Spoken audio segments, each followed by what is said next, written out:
Hey guys, I'm Declan. I am a certified personal trainer through the National Academy of Sports Medicine with a Bachelor's of Science degree from Syracuse University in Health and Exercise Science.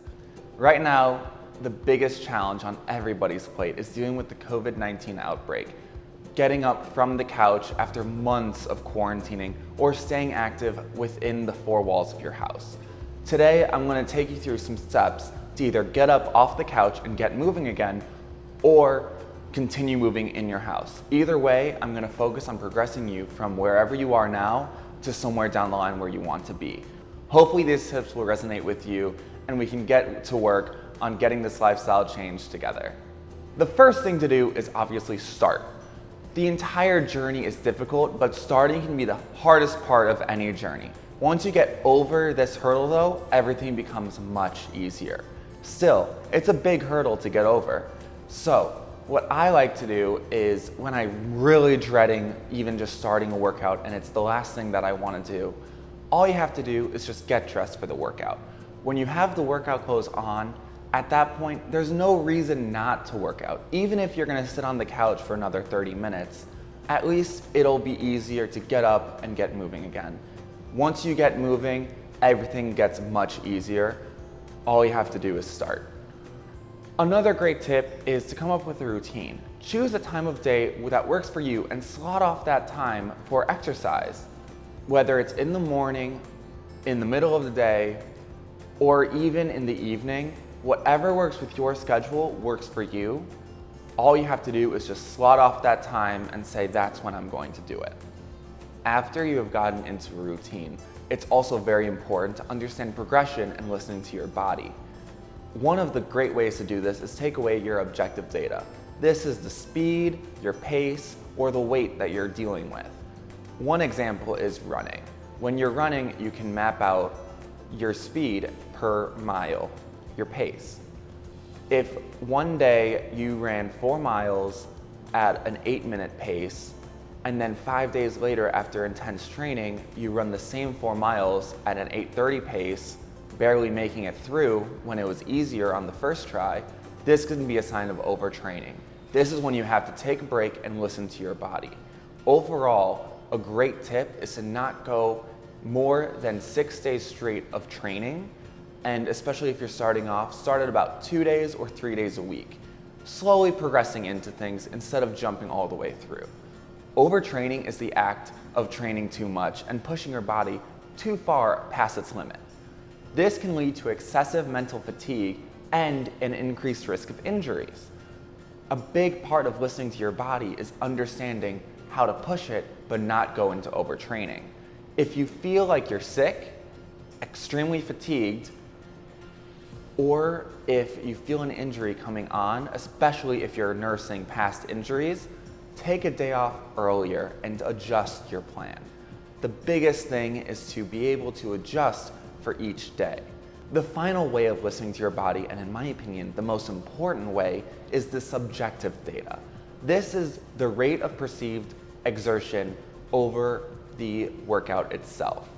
This can be on a scale of, let's say, 1 to 7 or 1 to 10. 1 being a brisk walk or a light jog, 10 being a max effort all the way through. If you're doing a 4-mile run at about a 3, and then a couple days later you see that you're at a 7, this is a sign of fatigue coming on and probably a sign that you're pushing yourself too much or you need to change something up.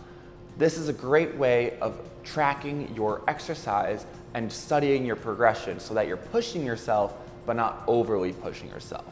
Keep in mind, you do continuously have to push yourself, but it's understanding the limit of the human body. Your exertion level, or rate of perceived exertion, can also be used to understand how to push yourself and continuously progress further. Let's say you see that you're going a mile and it goes first at a 6 and now you're down to a 3. You can now either increase the speed that you run the mile in or increase the distance.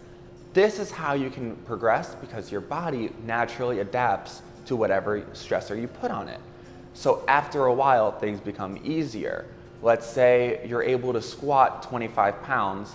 After a while, it's gonna feel like nothing. So then you either need to increase the weight, increase the amount of reps, or make sure that you're doing form and making it faster. These changes will also change how hard the workout is, but that's also why your body will naturally adapt. If you feel like it's nothing and you're not getting anything from it, you probably aren't. Another good way to objectively listen to your body is through heart rate. If you are starting to work out, your heart rate increases. This is a good way of measuring your exertion levels. Some good ways of measuring your heart rate are on your wrist or on your carotid or your neck. To do this, you find your mid-neck, go to the side where it's a little bit squishy. With 2 fingers, push in just a little bit and wait to feel that pulse.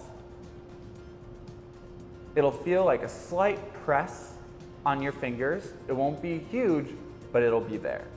For this, you can count how many beats or pulses you feel in 10 seconds and take that number and multiply it by 6 to get your overall beats per minute. Another good one is on your wrist.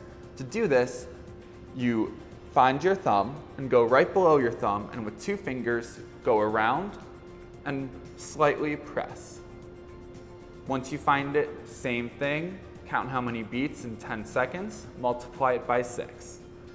Listening to your body is very important in understanding how to push yourself in a progression, also to slow the progression down and take more time at a step so that the stress becomes easier so you can move on correctly. Now, if you're someone who is starting from bare minimum of working out and getting up off the couch in the first place, follow the tips I mentioned earlier, and then we can get into your progression. What I would suggest, especially if you've never done anything before, is try and walk a mile. At a good pace, enough where you're pushing yourself, and afterwards you're a little out of breath but feel like you did some good work. After a while, start to take note of how long it takes you to complete the mile and then decrease that time. Let's say you finished it in 9 minutes, shoot for 8 minutes and 50 seconds. Little jumps like that until suddenly you were forced to jog a little bit, and then get to a nice brisk jog and running pace. Once you're at that pace, you begin to increase the distance. Let's say after you jog a mile in 8 minutes, try and go for 1.5 miles or even 2 miles. Just little things like that can help you progress from 0 up to your goal in a nice, slow, and safe manner. This is obviously a very simplified example, and every single person is different, and it should be adjusted accordingly to what you can do personally. Now, the biggest and most important thing to do before you start any type of exercise is check with your physician and make sure that you're cleared for exercise. If you are not cleared, ask what you can do and get your physician's help on where you can progress and get exercise. Thank you guys so much for listening this week. Tune in next week and we'll be going over do's and don'ts of exercise.